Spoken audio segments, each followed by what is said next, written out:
What's up, people? Welcome back to Daily Red Devil for all of your latest Manchester United transfer news and talk. I hope everyone is doing well on this Saturday morning. It is game day. We do play Lens in a pre-season friendly this afternoon at 12:45 UK time. We will, of course, be live for that one, so really looking forward to doing the watch along with you guys for that match. But as always, we do have an absolutely massive show to get into with you guys this morning. Before we do start, please do smash a like on the video. Please do subscribe to the channel if you're new here, and let's jump straight on into it. So on the show this morning, we will be talking about the Manchester United takeover. There's been a couple of stories coming out overnight, which I think are very interesting, to say the least. As always, I will bring you guys the news. We can then discuss it as a community. We can then give our opinions on it, and we can try and decide, you know, ultimately what we make of it. So that's always how I like to do things here. You know, I'll give you guys the news. I'll give you the information that's being put out there, and then we can kind of decipher it and decide whether we think it's reliable and all the rest of it. We're also going to be talking a bit about Mason Greenwood. There's been a couple more stories coming out about him since we last spoke.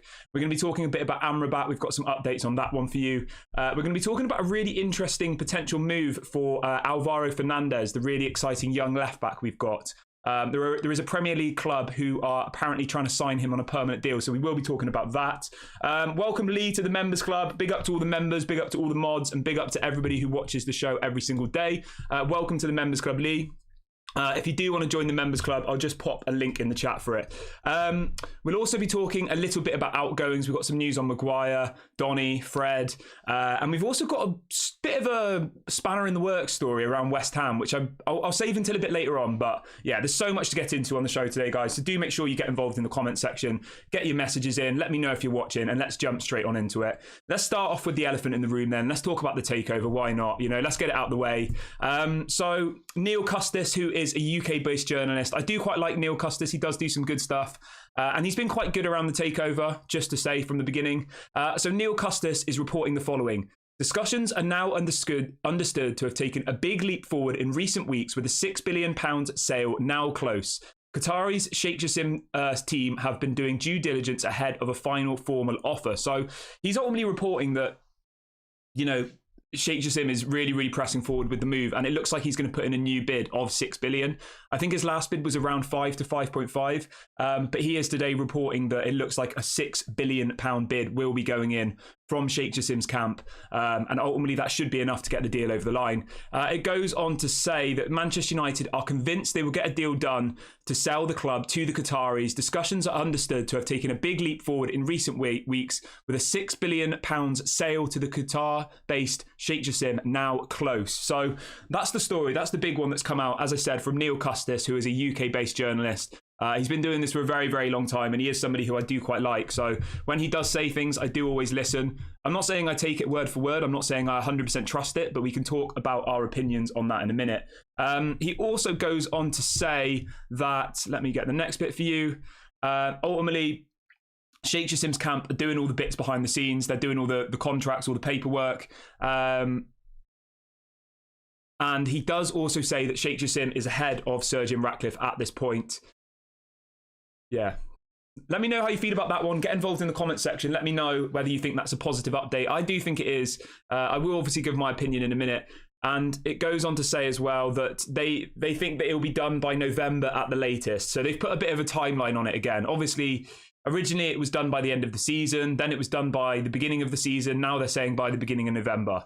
That's the only little negative bit of this story, if I'm completely honest. But the thing you have to remember is, as soon as they announce the preferred bidder, it's reportedly going to take about 8 to 10 weeks to actually get the deal done. So, I mean, if you go on Google, I'm just going to do this really quickly whilst we're live. If you do 10 weeks from today, right? So 10 weeks from today is the 14th of October. So even if they announced today that Qatar was the preferred bidder, it would take around 10 weeks to do all of the Premier League checks, to do all of the ownership checks. There's loads and loads of checks that need to happen. And we're being told that will take about 8 to 10 weeks. So 8 to 10 weeks from today is October. So although November sounds really far away, in reality, that's how long these types of deals happen. If anybody's ever bought a house in the chat, you go and put an offer on a house, right? You're really excited. The owner accepts your offer.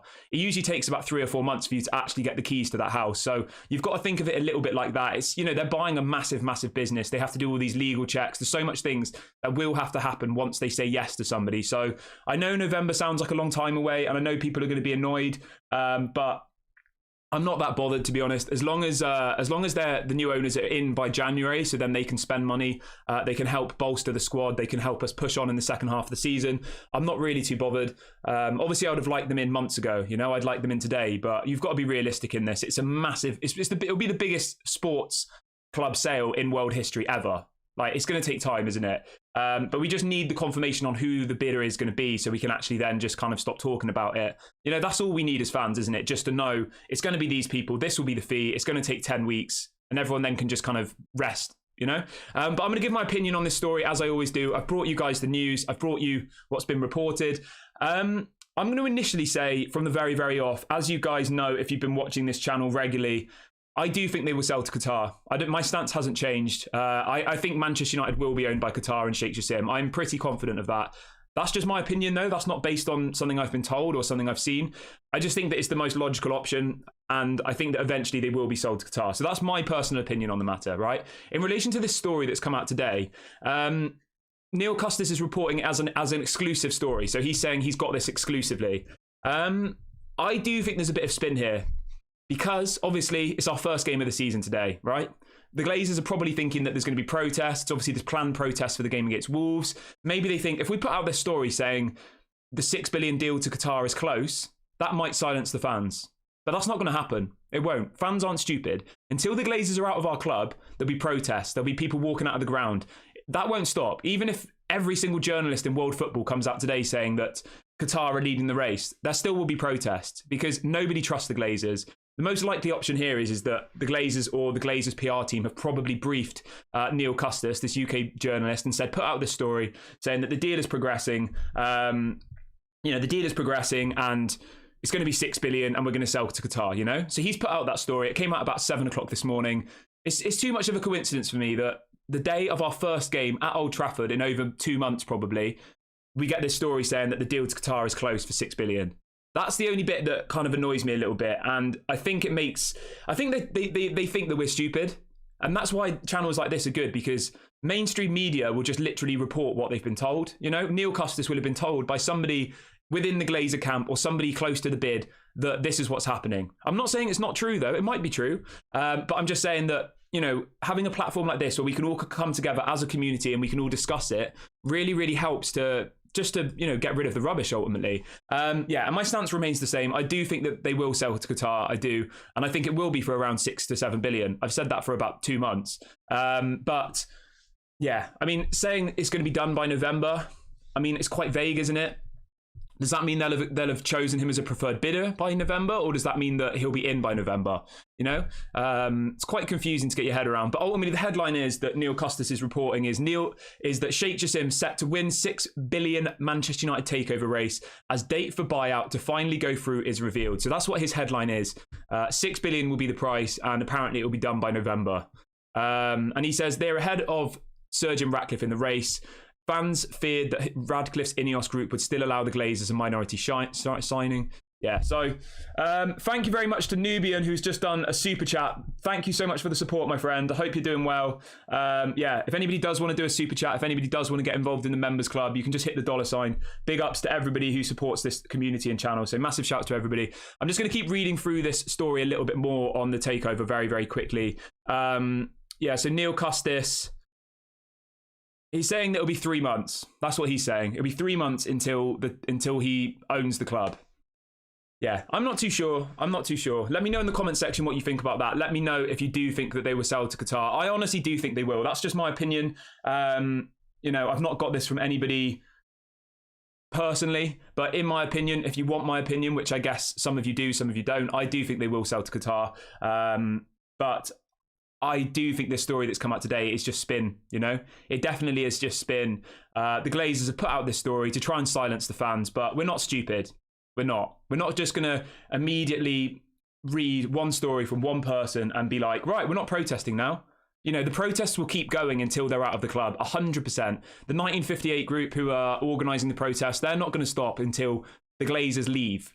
Okay, they can put out as many stories as they like saying that it's going to happen in 2 months, it's going to happen in 3 months. Like, we're not stupid. Until they're gone, it's just going to keep rumbling on and on and on. But yeah, I still do think it's good that we are getting bits of news now, even if it is a little bit frustrating still. I do understand that people are sick to death of this story, as am I. But at the end of the day, you know inside your head what you think is going to happen, all right? So you just stick with that. Just if you think they're going to sell to Qatar, just hold on to that hope. If you think they're going to stay, then obviously that's fine. It's up to you. But yeah, my personal opinion is that they will sell to Qatar, but it might just take a little bit longer than we all would have hoped. We've got over 600 of you watching this morning, which is absolutely amazing. If you are new, please do subscribe to the channel. We're less than 50 subscribers away from 8,600, and if you are a regular, please do smash a like on the video, and yeah, join the community. We've got a really nice community here. We go live every single day at 8 a.m. and 6 p.m. UK time. We do watch alongs and all the rest of it. So if this is your first time watching, please do make sure to smash like and subscribe. Right, let's crack on with the rest of the show though. Let's keep things moving. We can talk about the takeover a little bit later on if you guys do want to talk about that, let me know. But let's talk about Mason Greenwood. I know again this is a topic that a lot of people are really interested in, and a lot of people, normally it divides mixed opinion, and everybody has an opinion on Mason Greenwood, don't they? So again, this is coming out from the same journalist, Neil Custis, UK-based journalist, and he is reporting that this came out about 12 o'clock last night. He says, a source close to Mason Greenwood has told me, in quote, all the players believe he deserves a second chance because he's innocent in the eyes of the law. And he goes on to say that Manchester United players believe Mason Greenwood deserves a second chance at Old Trafford and they would welcome his return. So Neil Custis has put this story out. He's put this story out that Mason Greenwood, in the eyes of the players, deserves a second chance. Obviously, it's not up to the players, is it? It's up to the Glazers, it's up to John Murtaugh, it's up to Richard Arnold. They're the ones who are going to make this decision. But for those of you who do want Mason Greenwood back, I guess you wouldn't want to bring him back if all the players didn't want him there. And this story that Neil Custis is reporting is that ultimately he's been told that the players do want him back at Manchester United. They believe he deserves a second chance and they would welcome his return. So I know that, again, this is going to divide a lot of mixed opinion in the chat. Some people will say, I never want him to play for Manchester United again. Some people will say, I agree, he deserves a second chance. Obviously, you're all entitled to your opinions. I'm not here to sit here and, preach as some almighty being and say you're wrong for thinking this. Obviously, you guys are more than welcome to have your own opinion on this topic. But ultimately, it is going to be up to the Glazers. It is going to be up to John Murtaugh, and it is going to be up to Richard Arnold, because they are the ones who make all the decisions. And I've said this to you on a couple of streams recently. If you want my honest opinion on what I think will happen, I do think he'll come back. I do. Again, that will excite some of you and upset some others, but I do think it does look like he's coming back. All of the bits of news that we're getting are pointing in that direction. We've had the thing about Adidas supposedly okaying the deal. We've had today the players supposedly want him to come back and think he deserves a second chance. We've had Erik ten Hag. Erik ten Hag hasn't said he wants him back, but he's been quite hush-hush about it. I think they all do want him back, It's just whether they can cope with the fans, whether they can cope with the sponsors and all the rest of it. That's what the Glazers will be talking about at this very moment. What's going to be the backlash if we bring Mason Greenwood back? Is it going to... It doesn't mean that some sponsors are going to walk away. Does it mean that the women's team are going to be upset about it? There's lots of different things that they have to consider here. But somebody made a really good point in the chat yesterday, and they said, at the end of the day, we're not going to sign a second striker because they're just going to bring back Mason Greenwood. And I thought, when you actually think of it like that, and you think of it purely from a business financial perspective, right? We all know that we need a second striker. I assume every single person watching this video today will agree that Manchester United need a second striker. Rasmus Hojlund, as much as I'm excited about him, he's not going to be enough on his own. We 100% need a second striker. A second striker is going to cost you what? 50 to 100 million, probably. If Rasmus Hojlund costs you 60, if you went to go and get, I don't know, let's say Taremi from Porto, or let's say you went to go get Jonathan David or Mohamed Kudus, they're all going to cost you about 50 million pounds, aren't they? So if you're the Glazers, you're sat there and you say, right, we've got this Mason Greenwood lad who hasn't played football for 18 months. In the court of law, he's been found not guilty. All right. So in the eyes of the law, he's not guilty. Whether you personally think he's guilty is obviously up to you to decide. We've got him there. He scored X amount of goals when he used to play for Manchester United. He was a generational talent. Let's bring him back.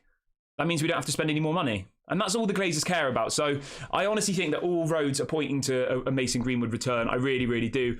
I have this feeling that he's going to come back and maybe play for the under-21s for a bit or something like that.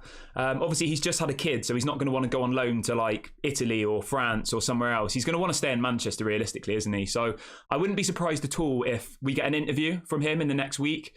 He comes back into the squad, but in the under-23s and the under-21s. Maybe there's talk of rehabilitation. You know, there's going to be all of these things. All of this spin's going to be put out there. And yeah, I would say at this point, he definitely will be a Manchester United player again. That's just my opinion, though. Yeah, so let me know what you think about that one. Obviously, as long as you get your opinions across in a peaceful and respectful way and you respect others, I have absolutely no issue with people having differing opinions to me, because that's the whole point of this community. You know, we're not a mainstream media where we have agendas. We don't have agendas, okay? I'll give my opinion, you give your opinion, and we should all be one community and respect each other's opinions. But yeah, I do think that he will come back. I really, really do. Purely just on the fact that we need another striker, and he is probably... I mean, let me ask you this, actually. Let me ask you something slightly different. Is Mason Greenwood better than Rasmus Hojlund? I know that's a bit of a tongue-in-cheek question, but when Mason Greenwood was playing for Manchester United in his kind of prime, whatever you want to call it, would you say that he was a better player? I probably would, to be completely honest. I do. Yeah, I did really used to like him as a player. I thought he was a great player. So yeah, I reckon he will come back. But let's move on to something else. Let's keep things moving. Let's talk about this Alvaro Fernandez deal to Burnley. So if anybody's unaware of this player, Alvaro Fernandez, he is a Spanish left back. Obviously, he's come through the youth academy at Manchester United. Very, very talented player. And Burnley are apparently in talks to sign Alvaro Fernandez on a permanent deal from Manchester United. I'm not too sure about this one. I'm really not, because I honestly think that he's better than Malacia. Some of you are going to sit here and say, what the hell are you talking about? You're talking rubbish. That's completely fine. You're allowed to have a different opinion. But I genuinely do believe that Alvaro Fernandez is better than Malacia. I do. I think he has more potential than Malacia. So the only way I could see him leaving is if maybe it was a permanent deal with a buyback clause. I think it would be a massive, massive loss if we let go of Alvaro Fernandez. I really, really do. Out of all the players in the youth academy, he's the one who I really do think can break through into the first team in the next kind of 2 to 5 years. I genuinely do think he could come and compete with Luke Shaw in the next 2 to 5 years. So unless we got a good fee for him, or unless there was a buyback clause, I personally wouldn't do this deal. I think there are way more other players that we need to get rid of ahead of people like Alvaro Fernandez. You know, we shouldn't be selling our best youth products when we've still got people like Maguire, Dean Henderson, Eric Bailly, Fred, Donny van der Beek. You know, all of these people need to be pushed out of the club first. So yeah, let me know what you think about that one. Maybe you don't really like him that much, but I do think he's a good player, Alvaro Fernandez, and I would be quite sad if he went, because obviously Zidane Iqbal's gone. You know, we'll have got rid of most of our youth prospects then, which will be a bit disappointing, you know. Yeah, I personally wouldn't sell him unless they're going to offer like 20, 30 million, then of course you've got to do it. But you know what Burnley are like. They'll probably come knocking and offer...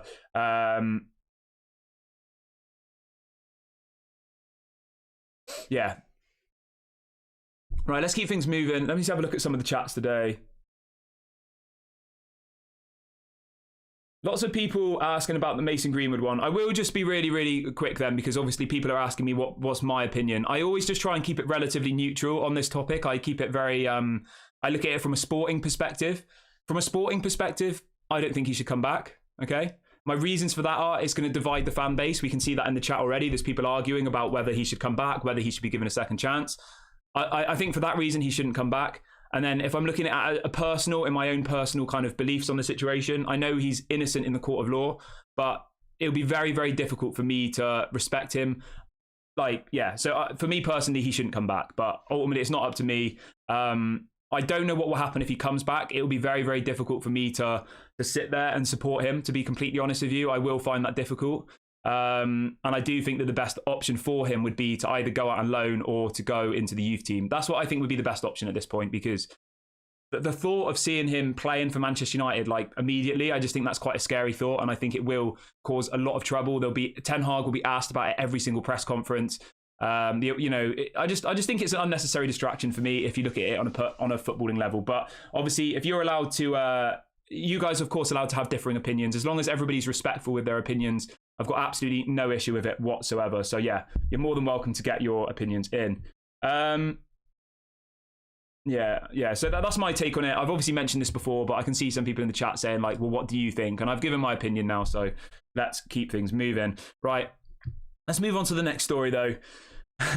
This one's a bit of tongue-in-cheek, so obviously I hope you find the funny side in this. Today is a very special day, actually. It's not only the day that we unveil Rasmus Hojlund as a Manchester United player, but it is also the 4-year anniversary of us signing Harry Maguire for 80 million. 4 years ago today, we confirmed the signing of Harry Maguire. So let me know what you think about that one. Oh, God. I just saw it pop up on my Twitter this morning, and I just thought, oh, my goodness. But it is what it is, isn't it? There's not really much... else to say about that one, is there, to be completely honest with you? Right, let's keep things rolling, though. Let's talk about Amrabat. So we've got a story coming up this morning saying that Manchester United are in advanced talks with Fiorentina over the signing of Amrabat. So that's very, very positive. He is definitely, obviously, someone that I want at Manchester United. But there is a but in this one. Sky Sports have been reporting overnight. This is coming in from Florian Plettenberg, who is obviously the German Sky Sports reporter.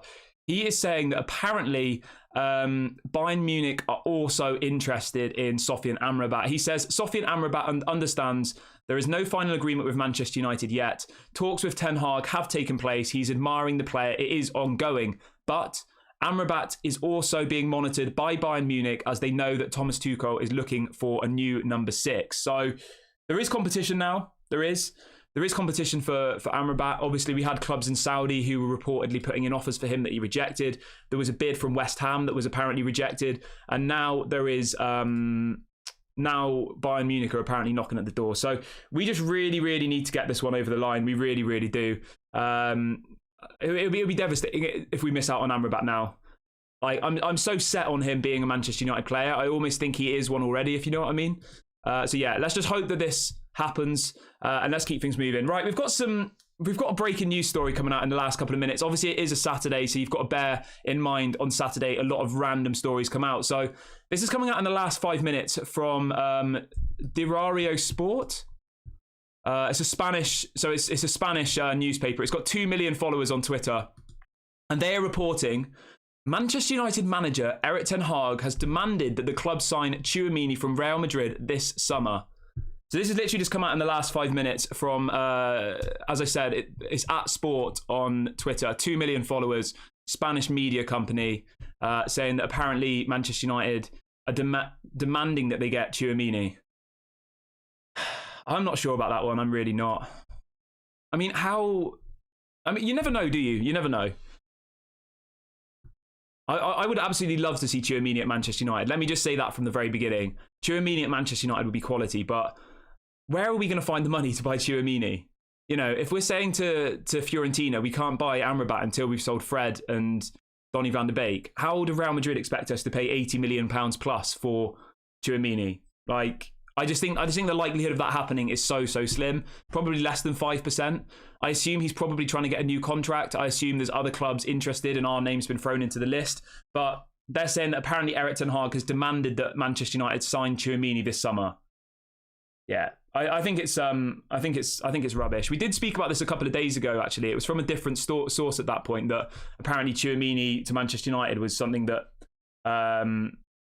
could happen. But for me, I would give that a 5% out of 100. I think the likelihood of that happening is so small. It definitely screams Saturday newspaper where they haven't got anything else to talk about, so they link Manchester United to Tchouaméni again. But yeah, for me, it's a no.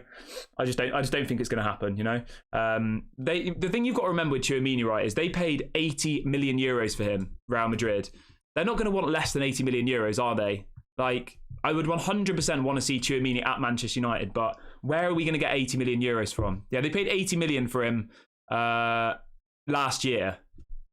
It's not very realistic, is it? Maybe a loan? I don't know. It's not going to happen. So yeah. Anyway, let's keep things moving. We've got 900 of you watching this morning, which is absolutely amazing. Please do smash a like on the video, and please do subscribe to the channel if you are new. We're about 30 subscribers away from 8,600. So let's see if we can hit that by the end of the video. Everybody who is new, please do go and subscribe, and everyone who is a regular, please do make sure you smash a like on the video. And let's keep things moving on the show this morning. Let's move over to some positivity. Obviously, as we all know, today is the day that Rasmus Hojlund will be unveiled as a Manchester United player at Old Trafford. Anybody going to the game, I hope you have a good one. That'll be a really, really special atmosphere. Yeah, it'll be really, really special to see Rasmus be unveiled in front of the Manchester United crowd. And if we're going to look at it from the other angle, do we think it's a coincidence that they're unveiling him at the first game at Old Trafford in 2 months? Do we think it's a coincidence that the Glazers have put out this story today saying that a £6 billion deal to Qatar is close? I don't think so. It is all just spin, isn't it? It's all just a way of them trying to silence the fans, trying to stop the protests, trying to, just trying to suppress us. But it's just not going to work, is it? But anybody who is going to the game today, I do hope you have a good one, and I do hope you enjoy it. Obviously, the Old Trafford crowd welcoming a player is a very, very special thing. We don't expect him to be featuring in the game this afternoon, but we are hoping that he plays tomorrow. For anybody unaware, obviously we've got a game today against Lens at about 12:45 UK time, and then we've got another game tomorrow afternoon against Athletic Club, which is obviously the Athletic Bilbao at 4 PM UK time. We will be doing watch-alongs for both games, and yeah, we are expecting Rasmus Hojlund to feature in the match tomorrow against Athletic Bilbao. There were some people saying on Twitter, let me ask you this, all right? This is a bit of a, I don't know if it's controversial, but it's a question. There was somebody on Twitter saying that they didn't think that Rasmus Hojlund was a big enough player to have an unveiling. Let me know what you think about that one. Do you agree? Do you disagree? Let me know.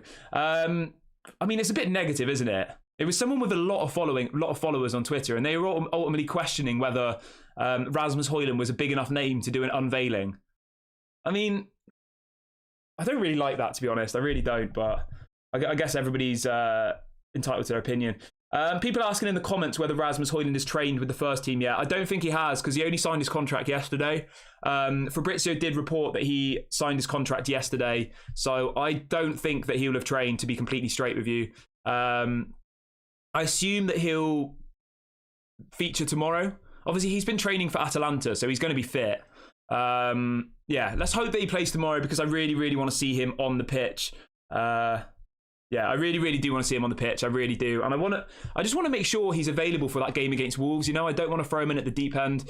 I don't want it to be like Casemiro, where he comes in and he doesn't start for like 3 or 4 of our first team, our first Premier League matches. I want Rasmus Hojlund playing in that game against Wolves a week on Monday. Let's just take a minute, actually. It is 1 week until the Premier League season starts. 1 week today, the season would have already started. Like, I'm so excited. And we will be doing a video on the channel, I think we'll probably do it on Friday next week, where we'll do our predictions for the season. And I'm going to do it as a competition. So on that video, I'll get everybody to get involved in the comment section. And whoever gets the closest will win some sort of prize. I haven't decided what the prize will be yet. But yeah, very, very excited for the season to start. Literally a week on Monday, we play Wolves. So it's absolutely essential for me that Rasmus Hojlund features in that game, and it's absolutely essential as well that Amrabat is also at least in the club. Maybe he won't start, but at least we've signed him. Right, let's keep going on the bits of news that we have for you guys this morning, though. Let's keep things moving. Where are we then? Okay.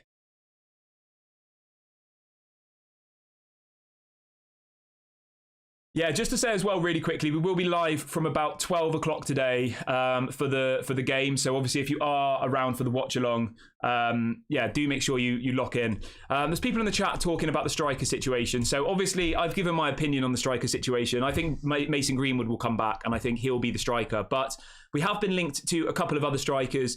The main one that we're being linked to at the moment is Marcos Leonardo, who is a 20-year-old Brazilian striker, plays his football for Santos. He got 16 goals last season in the Brazilian league. I've been doing quite a bit of research about him in the last 24 to 48 hours, and he looks really, really good. He does.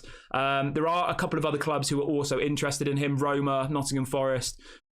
I think he'd be worth going for. He's available for somewhere around 15 to 30 million euros. I think it would be worth a punt. I really, really do. I said this on a video a couple of days ago. Like, I really, really like the idea of us actually starting to bring through players from the Brazilian league at an early stage in their career.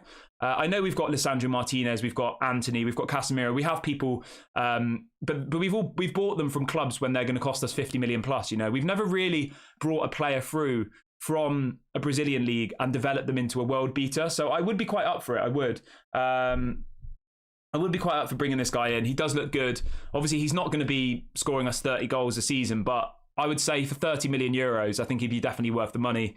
Anybody who missed that bit, he's called Marcus Leonardo. If you want to go and do a bit of research on him, 20-year-old Brazilian striker.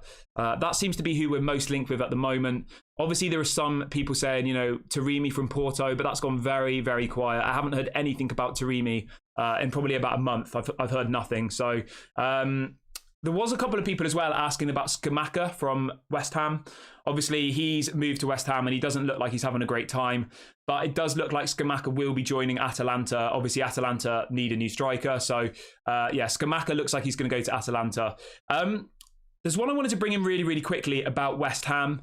I know everybody's just patiently waiting for Maguire and McTominay to go to West Ham. But it looks like West Ham are now actually moving forward with Edson Alvarez from Ajax. Obviously, he was somebody we were linked to, wasn't it, last season? Centre defensive midfielder from Ajax. Fabrizio is reporting that West Ham have now agreed personal terms with midfielder Edson Alvarez. They must now agree a fee with Ajax. So it does look like they are really, really pressing forward with this deal. I don't know what this means for Scott McTominay. I don't know. I really don't know. Like, surely this Edson Alvarez guy is going to cost 30 to 40 million. I don't really understand what West Ham are doing. They're trying to buy so many different players, but when it actually comes down to the point of putting in bids, they're like, oh, no, he's too much money. Oh, no, we're not going to pay that. You know, they've done that with James Ward-Prowse. They've done that with Conor Gallagher. They've done that with Maguire. Like, they're inquiring about so many players, but they're just not willing to actually pay the money that clubs want. Because there was a story that came out yesterday that apparently West Ham are up for, they want to sign 7 players this summer. So they supposedly want a left-back, a defensive midfielder. Yeah, so it might be all right. Apparently they want a defensive midfielder and a centre midfielder. Yeah, I'm not really too sure to be straight with you. I don't know why they're going for Edson Alvarez when they want McTominay. Doesn't really make much sense to me, but obviously that's up to them. They have agreed personal terms with him, which I assume would be relatively easy because they're probably going to double his wages at the end of the day, aren't they? Right. Just a really quick one on Palestri as well, actually. We've got some news on Palestri for you. There was quite a few people in the chat yesterday saying, like, what do you think is going to happen with Palestri? Do you think he'll stay at Manchester United? Do you think he'll be loaned out? There's been a bit of an update. So apparently Palestri at the moment is in talks with about a new contract, but the contract has not been signed at this stage. So Manchester United are really, really pushing to sign Palestri on a long-term deal and then are exploring loaning him out.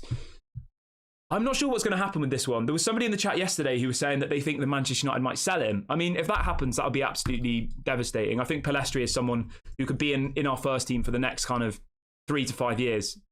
Could be in our first team in the next 3 to 5 years. I really do think that. So I definitely would keep Palestri at Manchester United. I don't think we should be selling him. Let me know in the comment section, though. What would you do with Palestri? Would you keep him? Would you sell him? Do you think he's got a lot of potential? Let me know what you think about that one. For me, we definitely need him. We definitely do. Yeah. And there's just a really quick one as well on Gonzalo Ramos. Now, I know a lot of you in the chat were really, really keen on Gonzalo Ramos from Benfica. I was as well. I thought he would have been a quality addition to the squad. But Fabrizio has confirmed that Paris Saint-Germain and Benfica are in talks to fix a deal for Gonzalo Ramos. He says it looks like a matter of time and then it will be done. So it looks like Gonzalo Ramos will be going to PSG. Obviously, they did want Rasmus Hojlund, remember. That was their number one target. We got him, and now they're going for Gonzalo Ramos. So don't let anybody tell you that we've got the worst off player here. You know, PSG wanted Rasmus Hojlund. They put in a bid. We ended up getting him. So, yeah. I would have been happy with Gonzalo Ramos as well, if I'm, but either of them I think will be good. And I think Rasmus Hojlund does have a higher potential. Andrew says, I'm late today, had one too many last night. Well, I hope you're doing well, mate. Hope you haven't got too much of a headache.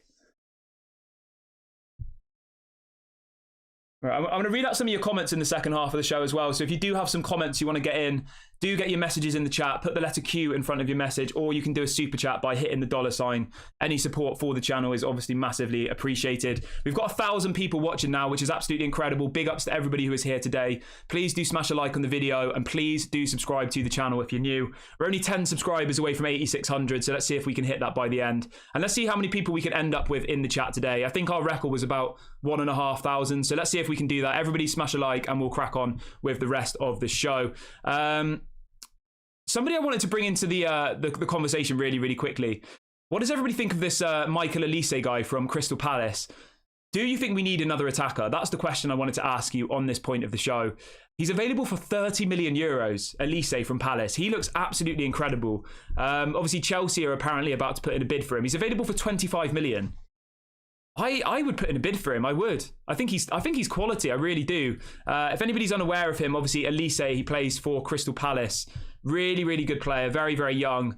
20 years of age. I think he has loads of potential. He can play at right wing, right mid, and centre attacking midfielder. I think if you get rid of Fred, Donny, I think you look at people like this. I really, really do. But yeah, let me know what you think about this Elise guy. Would you put in a bid for him? He's available for around 30 million euros. He's got a release clause, so it's just a straight, you put in the bid and you get the player. There's no funny business.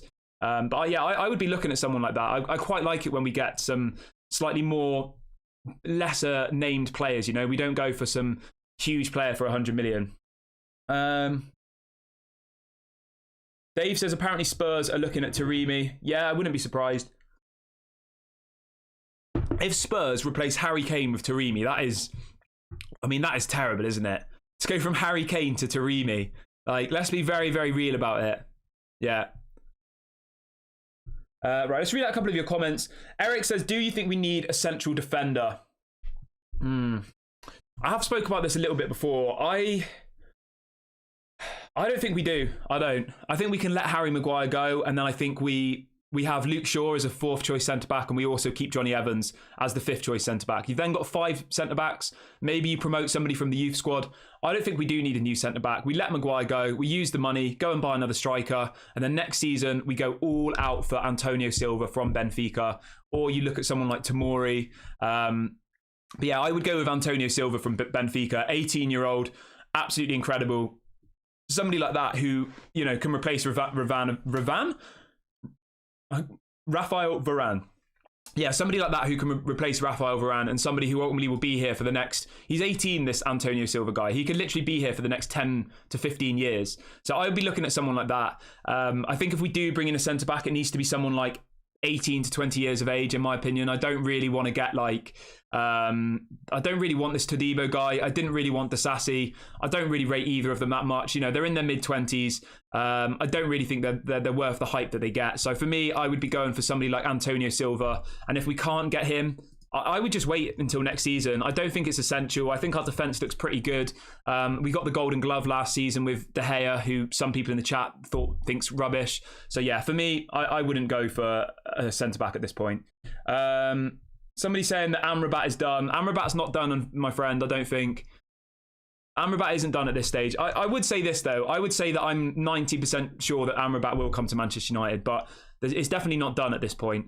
We know that both Fred or Donny van der Beek need to leave the club in order for us to get... So, all right, somebody's put in a comment here. Let's read this one out then. Let's move on to something else. Normsy says, do you think it's time for Erik ten Hag to deliver? Now, I'm not really sure what you're setting the parameters are for deliver, but let's talk about it really, really quickly. So everybody, let me know in the comments section, what are your expectations for this season? What is the very, very minimum you expect? Let me know in the comment section right now, and I will read out some of your comments. So for me, I think top 4 is my minimum, and I just think better football than last season. I'm not even going to say he needs to win a trophy as well. As long as we get top 4, and as long as we play better football than last season, I'll be happy. And I think if we play better football, we will win a trophy, and we might even challenge. Because the football we played last season, I don't think it was that great. I really, really don't. Obviously, we got top 4. We won a trophy, which was incredible. And massive shouts to Ten Hag for achieving that. It was a really, really massive achievement in his first season. But generally, I didn't think the football was that good. I honestly didn't. It was very pragmatic. It was very defensive. And it wasn't that different to the kind of football we'd seen from Ollie and Ragnick and all the rest of them, But I completely understand that, He's come in and he's trying to teach these players how to press, how to dominate matches. And they've been probably having fun just messing around for the last 2 years under Ollie. So imagine trying to train people who have probably not been trained properly for the past 2 years. They had a manager who doesn't even coach them. It must have been the most difficult challenge ever to come into that Manchester United squad and to get things, over the line. So for me, it is top 4 minimum, and just better football. I want it to be more entertaining. I want to score more goals. I want to see all of our front 3 players getting goals. I want to see Anthony getting goals. I want to see Hojlund getting goals. Right, let's read out a couple of the super chats we've just had. Massive shouts to everybody doing super chats today. Wolfie says everyone deserves a second chance, no matter what they've done. This guy scores goals. Obviously, as I said, you're completely entitled to your opinion, my friend, and I'm not gonna say anything bad about that. Like, as I've always said, guys, I'm not some evil dictator on this show. I'm always going to invite other people's opinions as long as people are respectful, as Wolfie's been. He's not been abusive. He's been very respectful, and he said everyone deserves a second chance. No matter what they've done, this guy scores goals, obviously talking about Mason Greenwood. So that's fine. You've given your opinion. And thank you for the super chat, and thank you for contributing. King Stash says, reminder that Sancho scored the first goal of the Ten Hag era against Liverpool. Remember how skillful that goal was, the dummy and the shot elite. Honestly, I've got massive expectations for Jadon Sancho this season. And you know what? I think he's going to deliver. I do. I think Jadon is going to deliver this season. I think it's going to be his redemption season, and I think he's going to have a really, really good season. So yeah, I've got big expectations for Jadon this season. If he doesn't have a good season, then I do think next year we need to look at probably getting rid of him. But as I said to you for the last month, I think we do give him one more year. I think he has so much potential. He's still only 23, I believe. He's 23. Like, how old are some of you in the chat? I mean, I'm nearly 30, right? This guy is 23 years of age, Jadon. He's got 10 years left in him in the top of his game. So yeah, I think it would have been crazy to sell him for, you know, a really small amount of money. Right, let's keep things moving though. What was this, another super chat? No, that was all the super chats. If you do want to do super chats, or if you do want to join the members club, you can just hit the $sign. I will put a link to the members club in the chat now in case anybody is interested. But yeah, let me know what your expectations are for the season. And just to be very, very clear, this isn't the season where 5th place gets you Champions League. That's next season. So this year it's top 4. You have to be in the top 4 to get Champions League football. And then the following season, you have to be in the top 5. So for us to be in the Champions League next year, we need to get top 4 this season. Just to be clear, because there's some people in the chat saying if you get 5th, you get Champions League football, but that is incorrect. It's from next year. So yeah. So somebody says, I think Sancho played quite well in the preseason as a false 9. Yeah, I agree with you, mate. I really, really do. I think he looked good as a false 9. And I'm open to it. I am. I'm open to seeing Jadon get more game time in that false 9 position. And that kind of does explain why we're not going to go for another striker. If Mason Greenwood comes back and then you have Jadon Sancho as a false 9, you've got then Rasmus Hojlund, Mason Greenwood and Jadon Sancho, which is probably enough. And Anthony Martial, who I know everybody's probably screaming at their screen saying, we can't rely on Martial, he's injury prone, all the rest of it, which I do agree with. Some people are obviously disagreeing with the Jadon Sancho thing, which is obviously fine. Voice of Reason says, I wish we bought Michael Elise from Crystal Palace instead of Anthony. I mean, when you look at it like that, right? This Elise guy, he's available for £25 million release clause. And arguably, he's as good as Anthony when we bought Anthony. I'm not saying one of them's not going to be better, but I do know what you mean, mate. I do. Right, let's read out a couple more. Al says, why do United overpay when City can get great deals like Haaland and Alvarez and Gvardiol? I honestly don't know. I don't know the answer to why we overpay. Is it the scouting department? Is it John Murta? Is it Richard Arnold? Is it Ed Woodward? We always overpay for players. Manchester City get, Alvarez for what, 20 million, 30 million? He's arguably a better footballer than Rasmus Hojlund. I don't know. I honestly do not know the answer to it. I don't know whose fault it is. Is it just because of the Manchester United name? Is it because people think we're a joke in the transfer market and they can, mug us off? If anybody has the answer on why we overpay for transfers, do let me know, because I simply don't understand it personally. It doesn't make any sense to me. But obviously I'm not the one doing the transfers. So it's easy for me to sit here behind my screen and say, John Murta's done a rubbish job. He's overpaid. But, it probably, yeah, we just don't know how those negotiations are going, Imagine if Erik ten Hag's like, get me Rasmus Hojlund at all costs. And Atalanta say, well, we're not selling him for less than 60 million. You either take the 60 or you walk away. Like, he has to do the deal, doesn't he? So, yeah, I'm sure it probably is a very, very difficult deal to do, because ultimately no club is willing to negotiate with Manchester United. They set their price and either we pay it. Okay, so this is a great question from Stefan. Stefan says, what's a reasonable expectation from Rasmus Hojlund for goals in his first season? So let me know in the comment section, what is your expectation goals-wise for Rasmus Hojlund in the first season? I am going for 15 in the Premier League, and then I'm going for maybe 5 across all other competitions. So I'm saying 20 across all competitions. Maybe some of you are saying that sounds like a lot, but yeah, I think we need to have high expectations. You know, we're Manchester United. I'm not saying he's going to score 30 goals. I'm not saying he's going to get the golden boot, but I think 15 goals in the Premier League, when you think he's our only striker. If we had Ronaldo, Falcao, Cavani and Rasmus Hojlund, you'd probably say, yeah, he'll get 5 goals because he's not going to play. But considering we don't have any other strikers, really, he should be playing a lot of football. So 15 goals in, let's say, 30 matches, that's a goal every other game. I think that's reasonable. And I'm going to say this now. I think that Rasmus Hojlund will score on his debut. I do. I have this feeling that he's going to score on his debut. And honestly, I cannot wait for that. I really can't. Somebody says, which is your preferred front three for next season? Rasmus Hojlund, Antony, or Garnacho, Hojlund, Sancho? That's a hard one. I'm not going to lie. I absolutely love Garnacho. I do. I really, really do like Garnacho. I want to see him playing. Like Garnacho and Hojlund, that excites me a lot. I would even go with this. I would go with Garnacho on the left. I would go Garnacho, Rashford, Hojlund. Because you remember Hojlund can play on the wing as well. Hojlund isn't just a striker. He played on the wing for Atalanta as well. He played on the left and the right wing. So he is versatile. He's not just an all-out number 9. He's fast. He's strong. He's definitely capable of playing on the wings if we do need that from him. So, okay, so there's some breaking news coming in just to keep things. So apparently Alvarez has confirmed that he's going to go to West Ham. Edson Alvarez is going to join West Ham.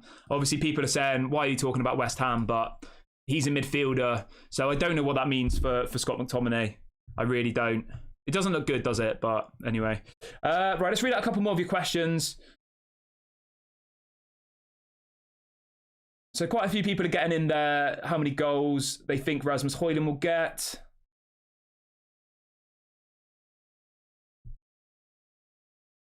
Big ups to everybody who's watching today as well, guys. It's been an incredible stream. We have over 1,000 people watching today, so massive shouts to everybody who is here today. If you are new, please do subscribe, and if you are a regular, please do smash a like on the video. Right, I'm going to read out a couple of your questions as well now, so do get your questions in the chat. If you want to ask a question, put the letter Q in front of your message, and I will read out as many as I can. So yeah, do get involved. Right, let's have a look. Welcome to Amnat. Hope you're doing well, mate. So somebody says, which Hojlund's coming in? What's the new formation for United? Any guess? So I think next season we'll play a 4-3-3. I think it will be... Last season we played a lot of 4-2-3-1. Yeah, I think this season will be 4-3-3. That was Erik ten Hag's main attacking formation at Ajax, a 4-3-3. I think it will be a front three of Rashford, Hojlund, and... Hojlund, sorry. There's no D on the Hojlund. On Hojlund, apparently. It's Hojlund. Anyway, Rashford on the left, Hojlund up front, and I would say Antony on the right. I think that would be the people talking about outgoings. Yeah, we can talk about the outgoings really, really quickly, actually. We haven't spoke about any outgoings today other than Alvaro Fernandez. So I'll give you a really, really quick run through. So I'm just going to power through this really, really quick, okay? So in relation to outgoings, Eric Bailly looks like he's going to move to Saudi Arabia. There are 2 clubs who have entered the race now and are negotiating for Eric Bailly. One of them's Al Nassr, and I can't remember who the other one is, but it does look like Eric Bailly will move to Saudi Arabia. Donny van de Beek is in advanced talks to move to Real Sociedad in La Liga. At this point, we're unsure whether it will be a permanent deal or a loan move. Of course, we will keep you updated on that as and when we get more news.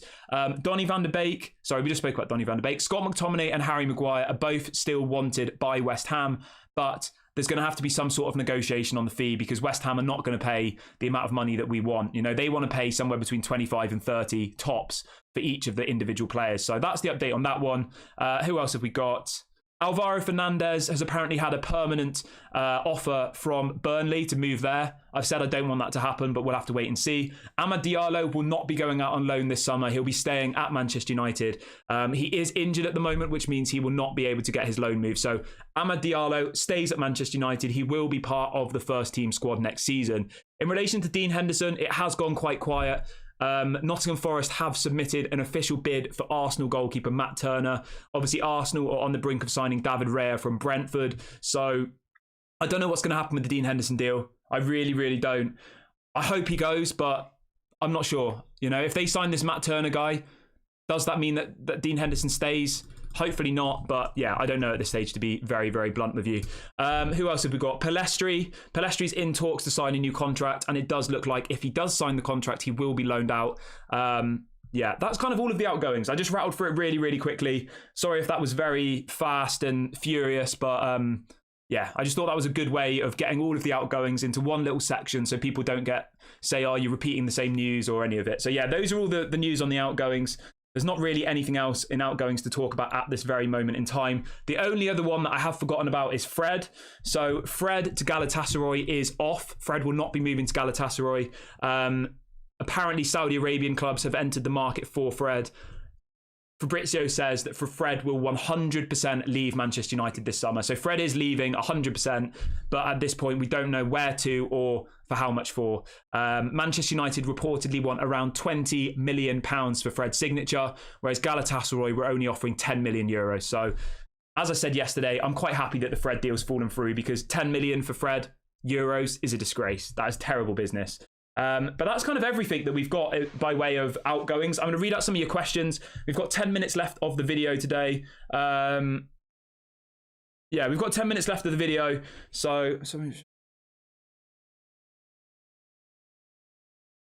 Yeah, we've got 10 minutes left. So do get your questions in if you haven't already.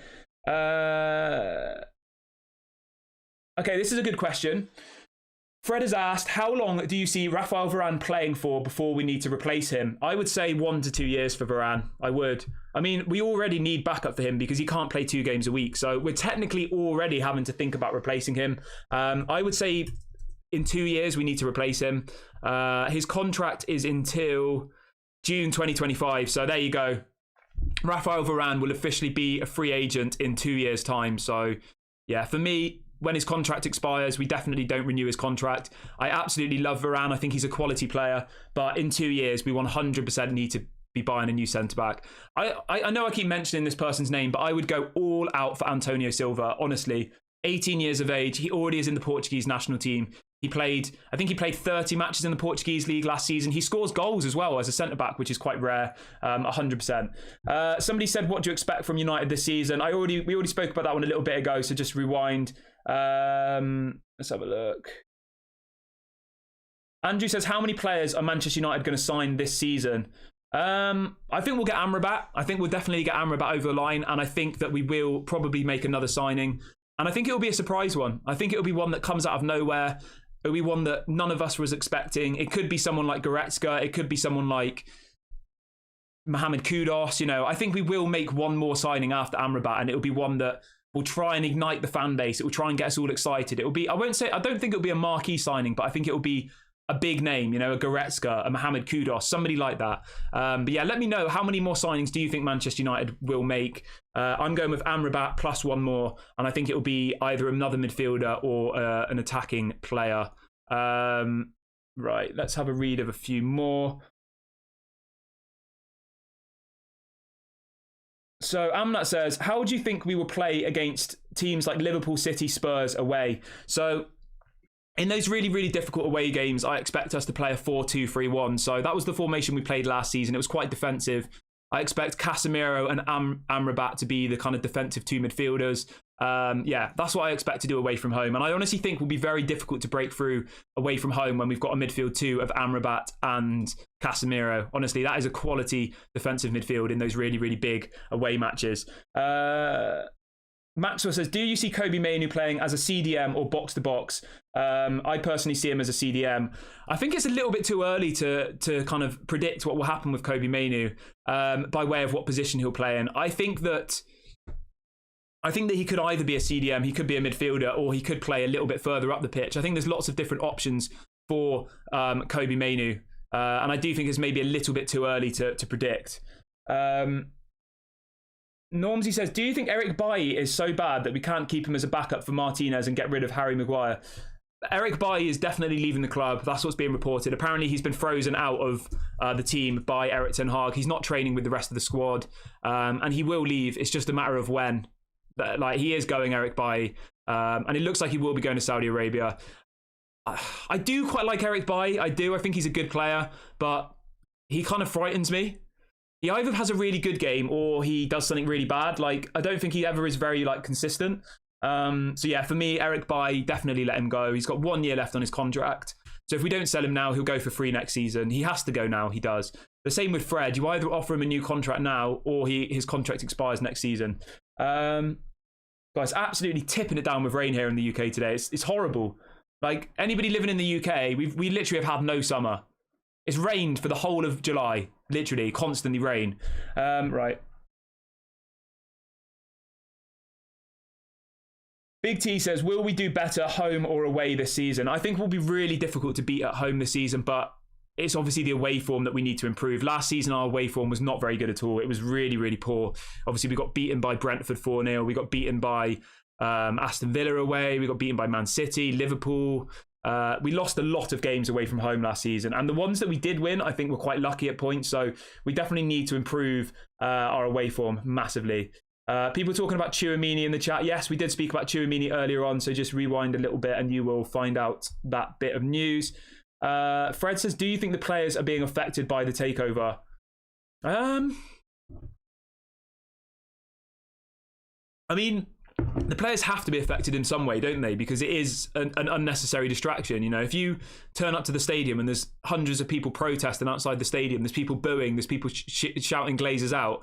I know they're professional footballers, but I'm sure they would definitely prefer to have, you know, everybody supporting the team versus everybody kind of being divided and screaming, get the Glazers out of my club. So yeah, I mean, in short, they probably are affected by it in some ways. People asking about a watch along. Yes, we will be doing a watch along. We will be live from about 12 o'clock UK time for the watch along for the Lens game. Obviously, we're going to have the unveiling of Rasmus Hojlund. I cannot wait for that. So we will be live for that. I'm going to wrap up the video here. It feels like a really, really good point to end the video.